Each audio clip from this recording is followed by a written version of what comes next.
Hello, everybody, and welcome to another edition of the Playbook for Performance podcast. I'm your host, Shauna Corden.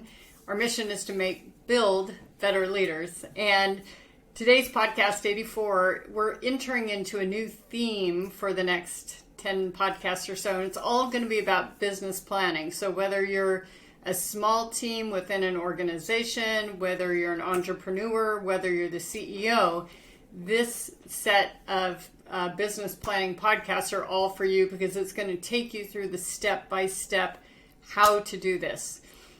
You're probably thinking, well, how does a coach know anything about business planning? Well, I did business planning for a long time for a Fortune 10 company.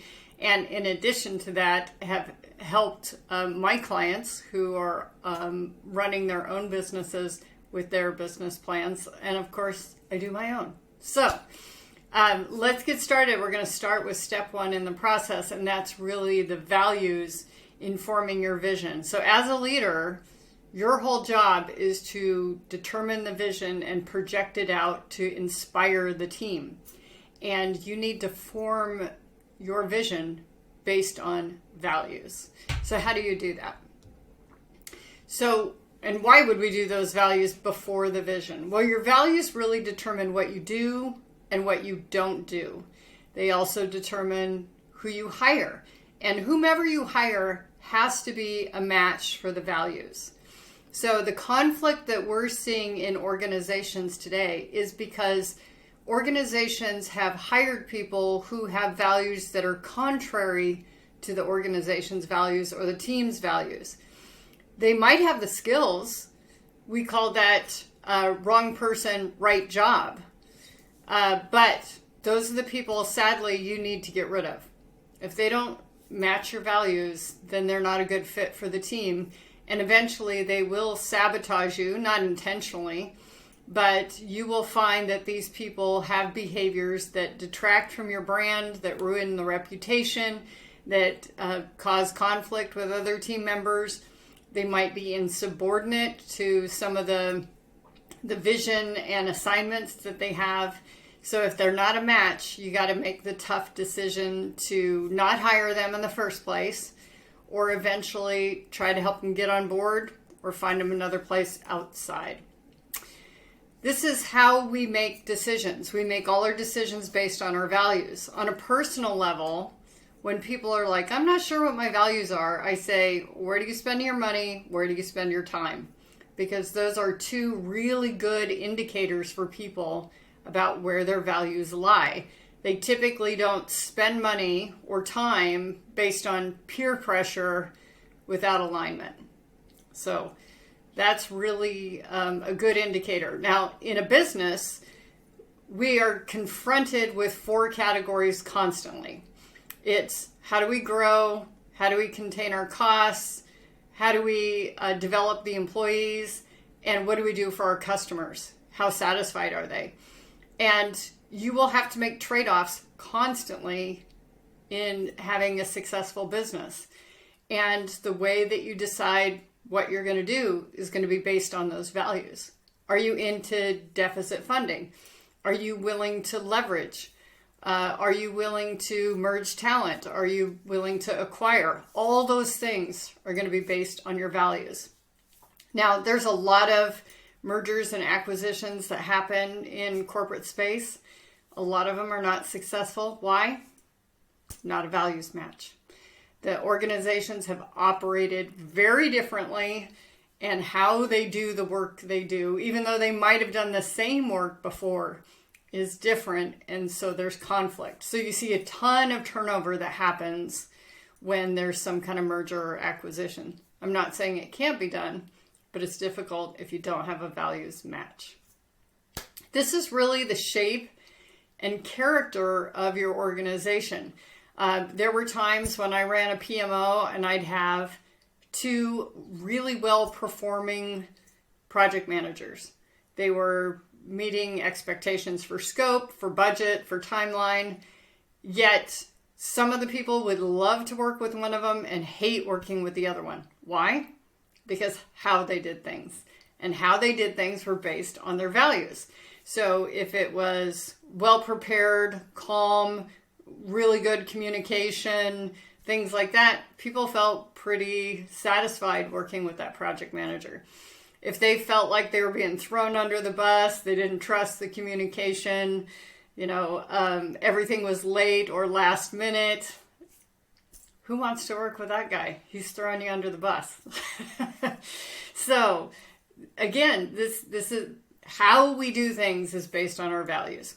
It also helps form your brand. So if we compare commodities, whether it be coaching or anything else, often it's going to be about the brand and the values of that person that's delivering it. And it also helps you when times get tough to determine if something is really a fit for the focus of your company or your department or your business plan. So let's keep going here. So some examples that might be good for a team. These are ones that I'm a big fan of. Do the right thing. Sometimes it might not be in the procedures or something like that, but how do we do the right thing and have a win-win situation? That really came from Dave Packard. I grew up with that. I believe in the win-win situation. Growth mindset. Making sure that people are continually developing. Intuition. A lot of times we know what to do. We're just trying to pay a consultant to tell us what we already knew. So we had more confidence about it. Or we pull more and more and more data when we really needed to make the decision last week. So rely on your intuition. You can always course correct. And then passion. If you're not excited about it, if you're not enthusiastic about it, maybe not do it. So how does this apply when it comes to like the organization? How are these kinds of values conveyed? Well, doing the right thing, taking care of employees, making sure that, they have healthy lifestyles, that their families are supported, things like that. With a growth mindset, we can make sure that we're continuing to develop people within the organization and we can promote from within. If we don't have a growth mindset, then we have to hire from the outside for upper level positions, and it may cause some resentment for those lower levels that never had a chance to grow and promote themselves within. Intuition, I said this earlier, don't spend too much with the data. I have found over the years presenting to execs that the more data you show, the more questions they ask. And then the more questions they ask, they don't trust the sources of the data. So they say, well, pull it from this, or I want to see this report again this way, etc. It's like, do you not know where this business is going? Can you not see the sales? Can you not see the costs? If we spend way too much time analyzing, we're really going to miss the boat. And our competitors are going to outpace us. And if we aren't enthusiastic about something, good idea to take a pass. If it's a customer that you think doesn't treat your employees well, even though it might be really lucrative, maybe they're not good for you. So think about those things. Again, these are just some example values and how those apply. So let's get into how to form the values. Well, if you haven't done this before, it's actually quite a fun process. It doesn't take a lot of time. These are not things that should be overly thought about. They should be things that are quite natural to you. We don't necessarily want them to be aspirational things. We want to be things that are very accessible to us. You do need to use a facilitator. You can't participate and facilitate it the next time. You can pick me. I'm available. And you can do it virtually. You don't have to do it in person. Are the company values present? So do you have something that's cascading down to you from your organization that you can piggyback on? Do you have another organization that you really admire that you might want to use as a straw man or straw dog? I'm always surprised how many people are unfamiliar with that term, but that's, let's just put something out there and then we can tear it apart, because a blank page is very intimidating to people. They really want something to pick apart or build up on rather than a blank page. So if there's something present, start with that. You probably need to include all of those if it's something cascading down and add on to it for your team, because you'd never want something that would violate the company values. Or if you want to recommend additional company values, you could always do that too. The leader makes the first pass because the leader is forming their team. They are handpicking these people based on accomplishing the work and how they like to work. So the leaders might say, don't surprise me, be pleasant, have a social construct before you launch into your needs, assume positive intent, call, instead of reply all, use Slack instead of email. Things like that are great examples of how a leader likes to work and then basically conveys to the team, this is how I like to do things. Then we want everybody else to contribute. So that it might be favorite things that previous teams that they've been on did. It could be things that are really important to them personally. And if you have enough people on the team who also share that same value, you may want to adopt it as a team value. You may not. And that's something to really pay attention to, because if it's a violation of some sort for you personally as a leader, you may want to say no on that. Do know what it looks like when it's being lived. We've talked about that example of paint the shed before, but if we give the direction of, hey, paint the shed, that indicates the full completeness of it at its finished state. So are we painting the foundation? Are we painting the shutters? Are we painting the door? What does it look like? What color is it? What color wheel? When is it done by? How do I know it's done? That sort of thing. We really want to give some examples of what those values being lived by looks like, feels like, smells like. In general, I would say the process time to do this is 2 hours from start to finish. You may have some little wordsmithing afterwards or, whatever it takes. But in general, 2 hours is plenty because, again, we want it to be natural, intuitive, and something that's really close to you as opposed to something you have to think about or aspirational. So what do? You got these values, so what? Who cares, right? Well, it informs everything. So you want to post them prominently. So posters on the wall, you review them before meetings. Again, shouldn't be too many things. It would take you less than 30 seconds. We want to catch people who are living the values and commend them publicly or privately. Not everybody likes the ticker tape parade when they do something right. It's humiliating to them. So know if they're more introverted that a little handwritten post-it note on their monitor or a Slack message might be enough. But we do want to commend them. Just like our kids, when they show good manners, we want to say, oh, it's so great you're using your napkin. Things like that, we definitely want to commend.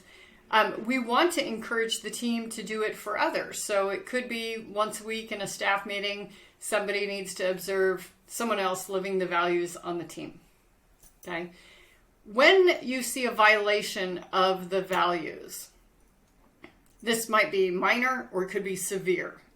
We really want to have private observations, check in on the intent, correct as needed. Is this part of a pattern? Is this a lone event where somebody was tired, careless, etc.? How do we correct it? Was it in front of a customer? Was it in front of a younger employee? That sort of thing. We really want to make sure that we don't allow those contrary behaviors to continue, because that is definitely the wrong person, perhaps right job. In severe situations, it could be a violation of standards of business conduct, could be written notification, could be dismissal. So it really depends on how severe the violation of those values were. So when do you work on your values? If you don't have them already, you're a startup, you're a small organization, you do want to do it right away because it informs the team how we operate and what the rules of the tribe are. How do we, celebrate, who are the elders, all that stuff. This comes from the values work. If you haven't revisited them within a year, or maybe it's a poster on the wall that nobody looks at, and when a new employee comes in and they point to it, somebody goes, well, that's what they say, but here's what really happens. Definitely you need to revisit it. We call those cultural artifacts when the posters don't match the how we really do things. Anytime there's a new leader, because the new leader is going to have a new imprint on how things are done. And it could be simple stuff like, Slack versus email. Things like that are really important. If you're merging teams, each has done their way of work for some time. You need to establish what the new normal is going to be. If there's been a lot of changes in the organization, the pandemic was a great example of that. We went from work from home full-time in a lot of cases, and then part-time and now hybrid. And, those are really important factors to consider in the values conversation. But definitely, you need to do the values before you determine, here's our mission, our targets, our annual plan.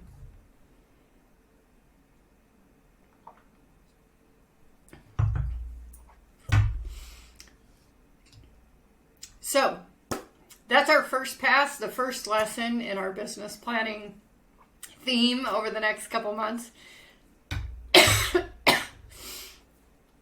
Sorry about that. Don't forget, invite your friends. A rising tide lifts all boats. So whether you're a startup or you're a team in an organization, we want to make sure that you all have the chance to grow together. We do offer leadership coaching workshops in person and virtually. And we consult and mentor on growing a coaching culture, whether it's external coaching, internal coaching, or leaders with coaching skills, including the training for that. If you are an HR professional or you are affiliated with our HR activities, I'll be speaking at SHRM in Las Vegas in June. So please come see me. And I'll be speaking at the International Coaching Federation Conference Converge in Orlando in August. I hope to see you there. If you're watching on YouTube, please follow our channel. Don't forget to like or subscribe depending on the podcast platform. If you have questions, follow up on this, please send us a message to podcast@shaunacorden.com and we will get back to you. Take good care.